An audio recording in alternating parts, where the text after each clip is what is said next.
President Trump is touting a new executive order saying his administration's got a better way to tackle homelessness across the country. And today he made an example of D.C. to try to make his point. Sydney Persing is live outside the White House tonight with the very latest. Sydney?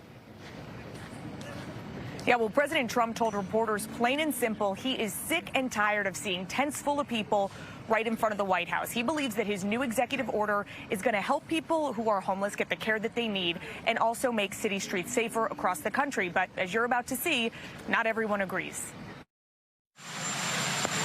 Before President Trump left for Scotland Friday, he once again threatened to take over D.C. We've got to get the mayor to run this city properly. This city has to be run. You know, I have the right to take it over. The president this time using a federal takeover of Washington because of how it handles homelessness. Trump said he'd remove encampments by the White House and complained to reporters about their optics. When leaders come to see me to make a trade deal for billions and billions and even trillions of dollars, and they come into this tents outside of the White House, we can't have that.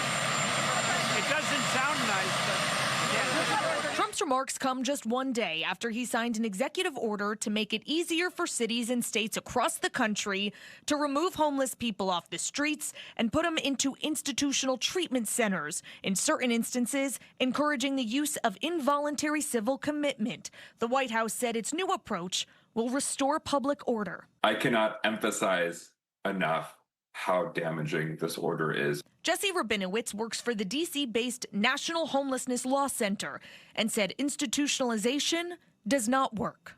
Ethically and effectively, forced treatment doesn't work.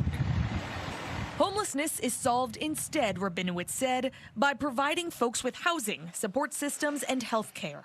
This executive order doesn't do any of that. All it does is make it easier to punish people and to institutionalize people who have nowhere else to go. The president's order also directs federal support to programs focused on rehab and treatment and prioritizes giving grant money to cities and states that crack down on camping, loitering, and squatting. And we did reach out to the mayor's office tonight to try to get a response to everything President Trump said, though they did not provide one. Sharon, Kenneth.